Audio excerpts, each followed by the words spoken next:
मोठी बातमी राजकीय वर्तुळातून राज्यात विरोधी पक्षनेतेपदाचा एक वेगळा प्रयोग होण्याची शक्यता आहे। दीड वर्षांसाठी तिन्ही पक्षांचा हा विरोधी पक्षनेता असू शकतो। 1.5 वर्षाच्या फॉर्म्युलासाठी शरद पवार हे आग्रही असल्याचं कळतंय। काँग्रेस मात्र संख्याबळाबाबत आग्रही असल्याचं कळतंय।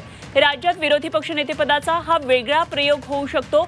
3 पक्ष आहेत महाविकास आघाडीमध्ये आणि त्यामुळे या 3 पक्षांसाठी 1.5 वर्ष विरोधी पक्षनेत्याचा हा फॉर्म्युला असण्याची शक्यता आहे। तेव्हा 1.5 वर्ष विरोधी पक्षनेता या फॉर्म्युलासाठी शरद पवार जरी आग्रही असले तरी संख्याबळानुसार विरोधी पक्षनेतेपदाची काँग्रेसची मागणी आहे आणि दिल्लीतल्या अर्थसंकल्पीय अधिवेशनात तिन्ही पक्षांचे वरिष्ठ नेते भेटणार आहेत असं कळतंय। विरोधी पक्षनेतेपदाचा हा निर्णय दिल्लीमध्ये होणार असल्याचं कळतंय। पुन्हा एकदा जाऊया आपण मनश्रीकडे। मनश्री, खूप महत्त्वाची आणि मोठी बातमी आहे। विरोधी पक्ष नेतेपदासाठी हा एक नवीन फॉर्म्युला पुन्हा एकदा महाराष्ट्राच्या राजकारणामध्ये दिसू शकतो। विरोधी पक्ष नेतेपदासाठी 1.5 वर्षाचा फॉर्म्युला। शरद पवार आग्रही, मात्र काँग्रेस तशा पद्धतीनं आग्रही दिसत नाहीये। त्यांच्या मनात काहीतरी वेगळंच चाललेलं दिसतंय।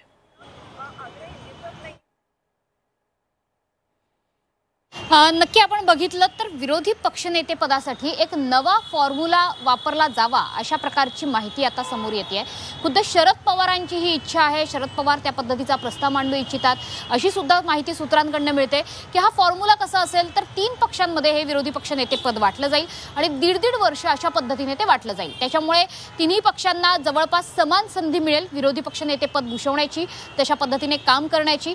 आतापर्यंत जर आपण बघितलं तर संख्याबळानुसार उद्धव ठाकरे गटाचा विरोधी पक्ष नेता हा विधानसभा सभागृहात व्हावा अशी इच्छा काँग्रेसने व्यक्त केलेली आहे।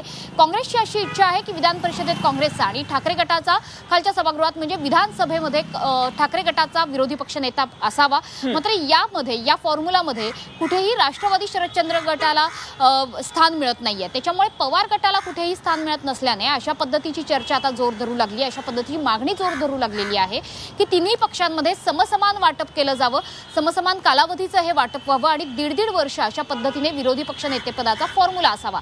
मात्र अर्थातच संख्याबळाचा जर विचार केला तर हा फॉर्म्युला काँग्रेसला आणि उद्धव ठाकरेंना मान्य असणार आहे का यावर एक प्रश्नचिन्ह आहेच। कारण ज्या पद्धतीने संख्याबळ आहे त्या पद्धतीने विरोधी पक्षनेता म्हणून विधान परिषदेत काँग्रेसचं संख्याबळ असल्याने काँग्रेसची आग्रही मागणी आहे की वरच्या सभागृहात विधान परिषदेत हा आमचा विरोधी पक्षनेता असावा आणि तो पूर्ण काळ असावा। त्याच्यामुळे आता विरोधी पक्षनेते पदाचा निर्णय हा दिल्लीतून होण्याची शक्यता आहे। कारण येणारं अर्थसंकल्पीय अधिवेशन आहे दिल्लीमध्ये होणारं, या अधिवेशनाच्या दरम्यानच्या कालावधीमध्ये या तिन्ही पक्षांचे प्रमुख नेते हे दिल्लीत एकत्र भेटतील। उद्धव ठाकरेंचा सुद्धा दिल्ली दौरा या त्याच दरम्यान आखला गेलेला आहे। त्याच्यामुळे शक्यता नाकारता येत नाहीये की दिल्लीतूनच आता विरोधी पक्षनेते पदाचा निर्णय हा जाहीर केला जाईल। कारण आता अधिक काळ विरोधी पक्षनेते पद रिक्त ठेवणं हे शक्य नाहीये महाविकास आघाडीला, किंवा महाविकास आघाडीने विरोधी पक्षनेते पदावरती कोणाच्या तरी नावाचं शिक्कामोर्तब करावं ही आता राजकीय गरज सुद्धा होऊन बसलेली आहे। कारण महायुतीचा जर सामना करायचा असेल तर विरोधी पक्षनेता हा सक्षम असणं आवश्यक आहे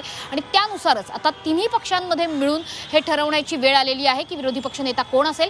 मात्र तो कोणत्या फॉर्म्युलानुसार ठरतोय, शरद पवार आग्रही असलेल्या 1.5 वर्षांच्या फॉर्म्युलानुसार ठरतोय की काँग्रेस आग्रही असलेल्या फक्त ठाकरे आणि काँग्रेसमध्ये या विरोधी पक्षनेते पदाचं वाटप व्हावं अशा पद्धतीने ठरतोय हे बघणं महत्त्वाचं आहे। मात्र येणाऱ्या अर्थसंकल्पीय अधिवेशनादरम्यान दिल्लीमधून विरोधी पक्षनेते पदाचा निर्णय होऊ शकतो हे आता सूत्रांकडून कळतंय।